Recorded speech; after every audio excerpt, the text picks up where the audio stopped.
ಅಲ್ಲಿ ವಿಕಲಾಂಗಚೇತನ ಮಕ್ಕಳು ಖುಷಿಯಿಂದ ಸ್ಪರ್ಧೆಯಲ್ಲಿ ಭಾಗಿಯಾಗಲು ಭರ್ಜರಿಯಾಗಿ ಬಂದಿದ್ರು.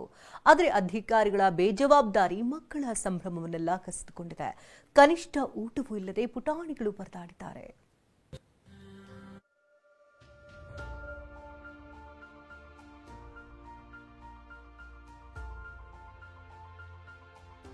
ಅಂಧರಾದ್ರೂ ನಾವೇನು ಯಾರಿಗೂ ಕಮ್ಮಿ ಇಲ್ಲ ಎಂಬ ಉತ್ಸಾಹ, ಮಾತು ಬಾರದಿದ್ದರೇನು ನಮ್ಮಲ್ಲೂ ಟ್ಯಾಲೆಂಟ್ ಇದೆ ಎಂದು ವೇಷಭೂಷಣ ತೊಟ್ಟಿರೋ ಪುಟಾಣಿಗಳು, ಬುದ್ಧಿಮಾಂದ್ಯ ಮಕ್ಕಳು ಕೂಡ ಎಲ್ಲರಂತೆ ಸಂಭ್ರಮಿಸಲು ಬಂದಿದ್ರು. ಆದ್ರೆ ಅಧಿಕಾರಿಗಳ ಬೇಜವಾಬ್ದಾರಿಗೆ ಮಕ್ಕಳ ಖುಷಿ ಎಲ್ಲವೂ ಕರಗಿ ಹೋಗಿದೆ.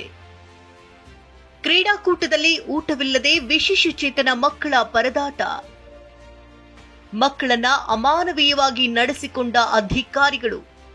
ವಿಶ್ವ ವಿಕಲಚೇತನರ ದಿನದ ಅಂಗವಾಗಿ ನಿನ್ನೆ ಗದಗ ಜಿಲ್ಲಾ ಕ್ರೀಡಾಂಗಣದಲ್ಲಿ ಕ್ರೀಡಾಕೂಟ, ಗಾಯನ ಸ್ಪರ್ಧೆ ಸೇರಿದಂತೆ ವಿವಿಧ ಸಾಂಸ್ಕೃತಿಕ ಸ್ಪರ್ಧೆಯನ್ನ ಆಯೋಜಿಸಲಾಗಿತ್ತು. ಆದರೆ ಅವ್ಯವಸ್ಥೆಯಿಂದ ವಿಶೇಷ ಚೇತನ ಮಕ್ಕಳು ಪರದಾಡಿದ್ದಾರೆ. ಮಧ್ಯಾಹ್ನ 3 ಗಂಟೆಯಾದರೂ ಊಟ ಪೂರೈಸಿಲ್ಲ. ತಡವಾಗಿ ತಂದರೂ ಹೊಟ್ಟೆ ತುಂಬಾ ಊಟ ನೀಡದೆ ನಗರಸಭೆ ಅಧಿಕಾರಿಗಳು ಅಮಾನವೀಯತೆ ಪ್ರದರ್ಶಿಸಿದ್ದಾರೆ. ಗದಗೋತ್ಸವದಲ್ಲಿ ಬಂದಿದೆ. ಆದ್ರೆ ಇವತ್ತು ಆಡ್ಬೇಕಂತ ಆಸೆ ಐತೆ, ಗೆಲ್ಬೇಕಂತ ಆಸೆ ಐತೆ, ಗೆದ್ದಿದೆ. ಆದ್ರೆ ಊಟ ಸರಿ ಸಿಗಲಿಲ್ಲ. ಆದ್ರೆ ನಮಗೆ ಹೊಟ್ಟೆ ತುಂಬ ಉಣ್ಲಿಲ್ಲ. ಆದ್ರೆ ಸ್ವಲ್ಪ ಹಾಕಿ ಕಳಿಸಿದ್ದಾರೆ. ಆದರೂ ನಮಗೀಗ ಹಸುವಾಗಿದೆ. ಆದರೂ ಉಣ್ಣಾಕ ಇಲ್ಲ ಅಂತ ಹೇಳಿದ್ರು.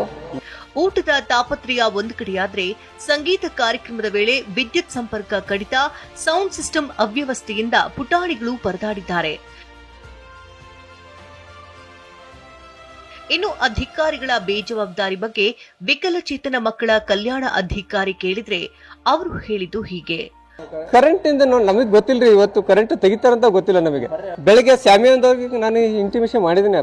ಶಾಮಿಯಾನದವ್ರಿಗೆ ಆಯ್ತು ಸರ್ ನಾನು ವ್ಯವಸ್ಥೆ ಮಾಡ್ತೀನಿ ಅಂತಂದ ಹೇಳಿದ್ದಾನೆ. ನಾವು ಬೇರೆ ಕಡೆಗೆ ಮತ್ತೊಂದು ಬ್ಯಾಟ್ರಿ ಇದ್ದದ್ದು ತರಿಸಿ ಹಾಕಿದ್ವಿ. ಅದು ಕೂಡ ಬ್ಯಾಟ್ರಿ ಕರೆಂಟ್ ಇದ್ರೆ ಚಾರ್ಜ್ ಆಗುತ್ತೆ ಅಂತ. ಅದು 3 ರಿಂದ 4 ತಾಸು ಬಂದಿದೆ. ಅದು ಅಧಿಕಾರಿಗಳು ಮಾಡಿದ ಎಡವಟ್ಟು ಮುಗ್ಧ ಮನಸ್ಸಿನ ಮಕ್ಕಳ ಖುಷಿಯನ್ನೇ ಕಿತ್ಕೊಂಡಿದೆ. ಕನಿಷ್ಠ ಊಟವನ್ನಾದ್ರೂ ಸರಿಯಾಗಿ ಪೂರೈಸದಿದ್ದ ಮೇಲೆ ಕಾರ್ಯಕ್ರಮ ಯಾಕೆ ಆಯೋಜನೆ ಮಾಡಬೇಕಿತ್ತು ಅನ್ನುವಂತ ಆಕ್ರೋಶ ವ್ಯಕ್ತವಾಗುತ್ತಿದೆ. ಸಂಜೀವ್ ಪಾಂಡ್ರೆ, TV9 ಗದಗ.